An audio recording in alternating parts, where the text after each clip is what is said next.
રાજકોટ જિલ્લાના Upleta police station દ્વારા હિન્દુ મુસ્લિમોના તહેવારોને અનુલક્ષી શાંતિ સમિતિની બેઠકનું આયોજન કરવામાં આવ્યું હતું।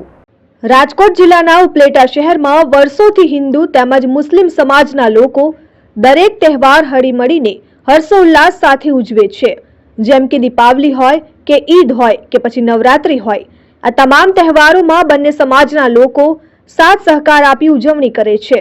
ત્યારે આવનારા દિવસોમાં ફરી એકવાર બંને સમાજના તહેવારો સાથે આવતા હોય, જેમાં હિન્દુ સમાજમાં રામ મંદિરને લઈ મહારેલી, ત્યારબાદ રામ મંદિર પ્રાણ પ્રતિષ્ઠા મહોત્સવ અને ખ્વાજા ગરીબ નવાઝની છઠ્ઠીના રેલીનું આયોજન જેવા બંને સમાજના તહેવારો તેમજ 26મી જાન્યુઆરી જેવા રાષ્ટ્રીય તહેવારને અનુલક્ષીને ઉપલેટા પોલીસ સ્ટેશનના પીઆઈ કે જાડેજાની આગેવાનીમાં હિન્દુ મુસ્લિમ સમાજના આગેવાનો સાથે એક શાંતિ સમિતિની મીટિંગનું આયોજન કરવામાં આવ્યું હતું, જેમાં બંને સમાજના આગેવાનોએ આવનારા તહેવારો હળીમળીને ઉજવવા અને કોઈ અનિચ્છનીય બનાવ ન બને તેની ખાસ તકેદારી રાખવા જણાવ્યું હતું।